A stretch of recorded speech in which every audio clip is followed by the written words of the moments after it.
I'm outside today and been cleaning up a little bit. So I had 4 boxes of these, which is all plaster slats, the laths from the Red Rooster Inn. I got them to burn. Been having a nice fire burning all the short ones, and all the long ones I'm saving for future fires because they're really nice dry firewood. So now they're all nice and organized, not just laying out everywhere. And they were out here for like months. And then oh yeah, so found this. I think I can sell those. Those are candle holders. I'll put those on the antique shop booth. I don't know, $1 for both. A set for $1. It sounds like it'd sell. Found this. It's a little barbecue grill made from, I believe, well, I guess it'd be, oh shoot, I don't know. Looks almost like a propane tank, but judging by the outlet and how it's made, it looks like it might be one of those tanks for like pressurized water. Either way, it's a nice little barbecue grill. I can put that in the antique shop for maybe, I don't know, 10 bucks. We'll see if that sells. And then if not, I'll go down to 5 bucks. I've come to the realization that I'm just not going to build this shed. So this is the frame to a large tarp shed, and the tarp was destroyed during a storm. But I kept the frame because I thought I might be able to rebuild it and put a tarp or a roof over it. But I've just decided that I'm just going to build a regular shed. I'm wanting to build a big workshop here, and I'm getting closer to finalizing the design. So that's what, like 5 meters by 6 or 7 meters here. So that's a pretty good amount of work area. My design is going to be half brick, half wood. The bottom part's going to be brick, most likely made from all this brick here, which is I think 1906 or something like that, or I think before in World War I. And I have a lot more to go and get that. I've made friends with the a person who lives next to that dump, and they're going to get their bulldozer and turn it all up so it's easier to go through the bricks, because I've kind of picked through most of it. And so I'm going to try to get some more of those. Probably like 10 more stacks of those. And I can use those for all sorts of things. But I think it'd be really neat to make the bottom part, the first floor, be brick. Have a big doorway. Actually, I tried to do an archway because it'd be cool to have an arch. But then above that would be like a half floor for storage made of wood. So the top half will be made of wood, and the bottom would be made of brick. And we'd have a big door, like big enough to put a car through. And in that door would be a smaller door, so you can open the smaller door to go through personally, or you can go through the big door to move in like a lathe or something, because I think it'd be pretty cool.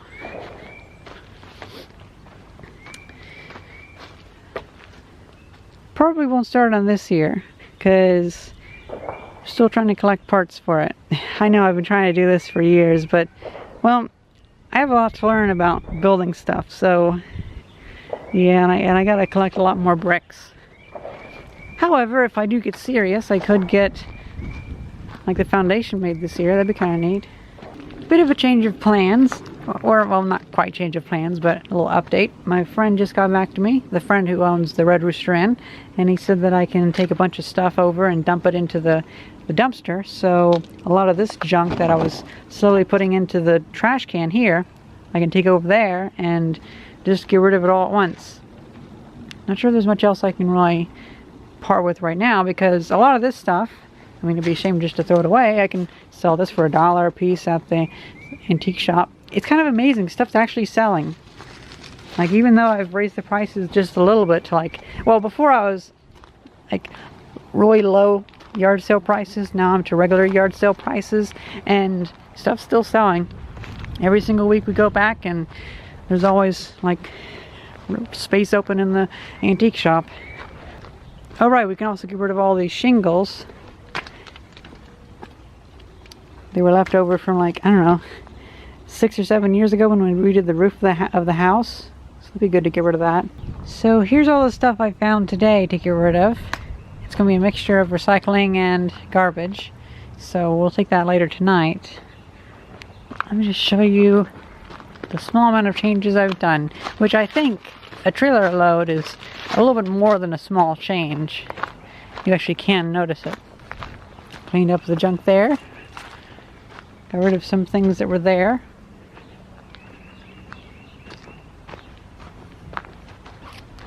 That piece of junk's still there, but it kind of hangs around.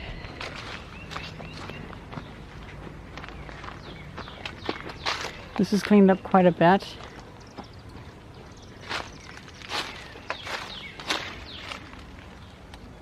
And I'm probably going to do a video about with this, using the motors for something.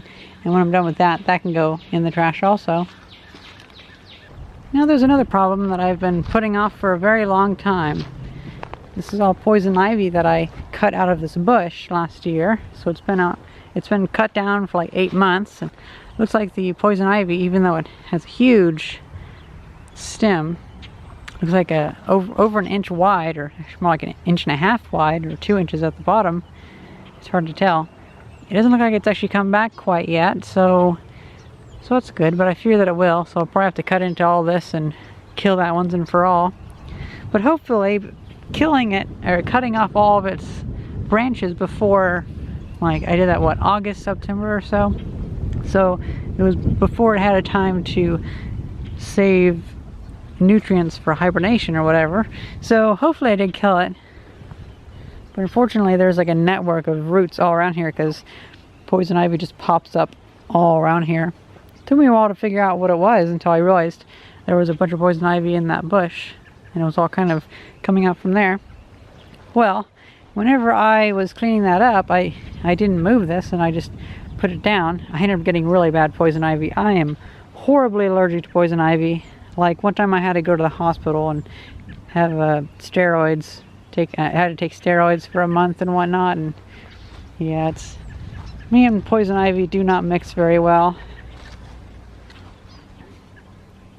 A lot of times my reactions to poison ivy can last months or more, which is a real shame because it can totally ruin an entire season of the year. But I think I might have a way to deal with this, because I'm going to move it all back to the back fence, because the back fence has a bunch of poison ivy growing on there anyway, so I normally don't go within a few feet of the back fence anyway.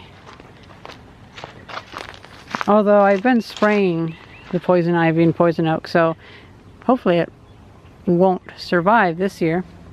But it's a good place. I'll just put it all back here, and so that'll be kind of a no-go zone.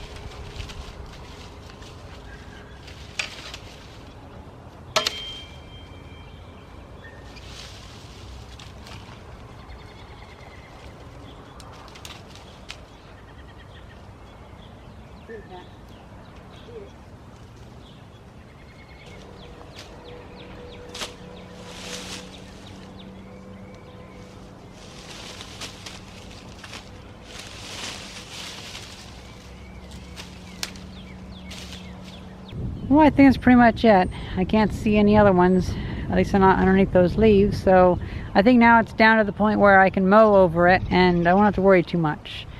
Because I think any small twigs, if they're this old, most of the urushiol oil has probably gotten out of them, so probably won't be too bad. Also found the tools that I was using to cut it down originally, kind of had them quarantined, so I left them there. And so I'm going to quarantine these again and let the rain wash them. And in a couple days, I'll be confident enough to touch them. Now, unfortunately, I managed to get a bunch of stuff on me. I'm not sure if it was poison ivy stuff or not, but it was little flakes of stuff, and it kind of just blew into me. So I'm going to go inside and wash up, and you know, just like get wet washcloth and wipe down and stuff like that, and that should be more than good enough, because I think due to the age of this is very low risk. I almost forgot to tell you guys, in my basement workshop, I've decided to go with a very messy looking and, well, not very nice looking way to store tools, but now I have tools stored from the rafters, and it helps a lot, but the end goal is to have them on shelves or something, not for, like not this, because this is a little bit, it looks kind of crappy and disorganized, but oh well. For now it works great. And I just bought some more saw blades so we can cut through that tank and move it out. Before we do that though, we have to make some more shelves for the storage unit so we can move most of this stuff into the storage, and then we'll have plenty of room to move that tank out once I cut it in half. Oh right, and it's been a few days. I have not gotten any poison ivy rashes, so I'm very happy that I was finally able to deal with this poison ivy that was here without getting all messed up. Now I need to get my lawnmower all fixed up, and I mean just normal spring maintenance, and then I can mow the yard. Another video I'm going to do is I'm going to sharpen my axe and come around and kill a lot of these vines, because these vines are quite dangerous for trees.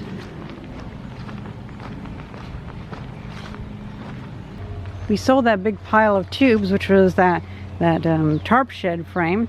Sold it for $15. Had a bunch of people asking for it, so next time maybe learn to sell it for a bit more, because it sold really quickly. I'm probably gonna make like a nice rack for all of the bicycle stuff, so I have it kind of more organized. Not sure though. Might just put it over here.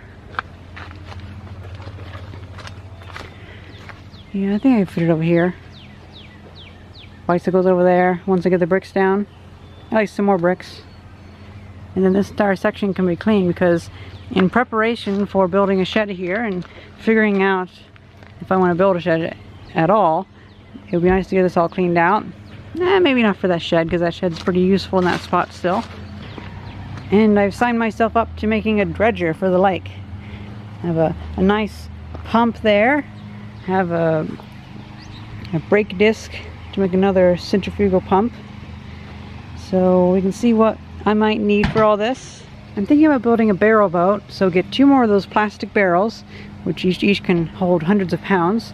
Have the 2 side by side, so they're big pontoons. Then have a lawnmower engine in the middle, or a bigger engine, maybe, I don't know, a little bit bigger or something. I'll see what I can find. I don't know if I want to use my tractor engine, but we'll see. Have it powering this, which is a sucking pump. Have this with really big pieces of metal on here, and make a really rugged design so that it can suck up rocks and whatnot. And then have another pump used to power a water jet to dislodge the materials to suck them up. It's because basically a lot of people that I know are having issues of their lake filling up with sediment, and so they can't get their can't get their boats through. And I think it might be kind of easy for me to throw some parts together and actually be able to get some money, like sucking up a bunch of dirt. And we can get some really nice silty dirt from the bottom of the lake, rich in fish poop, and we can build up our yard and have a nice garden. Because right now I've had to realize that this yard's just too, well, it's just too full of junk. And it's also too full of like lead and whatnot, I bet, because I think a lot of this stuff was slag from the local zinc factory, or maybe it was the glass factory, I'm not sure.